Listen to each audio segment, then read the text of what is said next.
یه دقیقه این فیلم رو نگاه کنید. 5 صبح میخوایم راه بیفتیم بیایم سمت خونه. رفته قاطی وسیله ها که منم ببریم. شما رو میگیرم بغلم، شما رو موما، ما رو میگیرم بغلم دخترم، شما رو میگیرم بغلم عشقم. خانومه 3 دفعه به سگه تاکید کرد، گفت من تو هم میگیرم بغلم ببرم سفر. باز سگه استرس داشت، نگران بود. مادر من کلا 3 دفعه منو تو زندگی بغل نکرد. یه دفعه منو گرفت تو بغلش نگار داشت، اونم آقام داشت دنبال میکرد منو بزنم، مادرم نگار داشت آقام برسه. بعد دوتایی منو زدن. بعد اینجور که اینا بار سفر بسته بودن قشنگ معلوم بود یا کمپر داشتن یا هواپیمای شخصی چیزی. آقای من کلا یه دونه موتورگازی براوو داشت، 22 سی سی حجم موتورش بود، 20 سی سی شا خود آقام پا زد. یعنی طراح خود موتورم انقدر رو موتور حساب نکرده بود، براش رکاب گذاشته بود. با همین ما رو آقام یه دونه میبرد پارک می آورد، اون یکی هم میبرد. یه شب به مادرم گفت آبگوشت بار بذار بریم پارک. مادر منم با ذوق و شوق آبگوشت مواد ریخت تو زودپز گذاشت جوشید انداخت بغل من، گفت اول عباس ببر. تو را این سوپاپای زودپز هنوز داشت عمل میکرد، یعنی گوشای من زودتر از آبگوش پخت. رسیدیم اونجا آقام گفت سوارشو برگردیم. گفتم چرا؟ گفت تو اینجا میمونی گوشتم میخوری، بذار زودپز بمونه.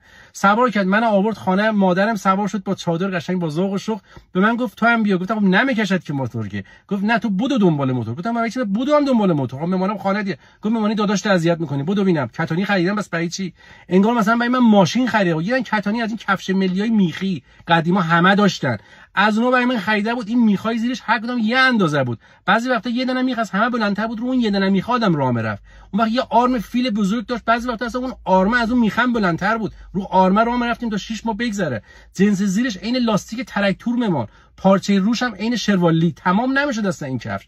با بدبختی خلاصه دویدیم دنبال مادرمان. یه جای سربالایی بود اون وقت بادم پیچید تو چادر مادر من، اصلا ده جلو نمیرفت. آقام رکابم میزد دیگه نمیرفت. اون آقام دو طرفه اینجوری پاشم میذاشت رو زمین، عین گورباغه اینجوری میرفت جلو. بعد نیست جلو هم بود، از پشت نگاه می‌کردی فقط مادر من می‌دیدی با پاهای آقام، انگار مثلا یه دونه از زن تو جاده داده این گورباغه بپره. با بدبختی رفتیم رسیدیم اونجا، به من گفت باز تو برگرد بریم. گفتم کجا؟ خب من میمونم. گفت میمونی مادر اذیت می‌کنی.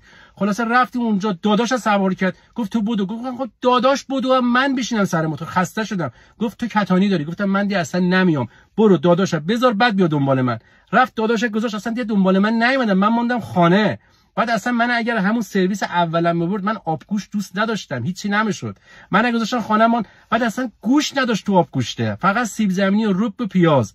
یه دونه کانینا بلانکای عصاره گوشت مادرم انداخته بود توش که مثلا عطر گوشت به خودش بگیره. اونم من خانه پوستش نگاه کردم دیدم اصلا عصاره کانینا بلانکای سبزیجات بود، اشتباه انداخته بود توش. همه میرن سفر مثلا یه خود ریلکس کنن راحت باشن، ما رفتیم سفر فقط 4 روز پاهامون درد میکرد.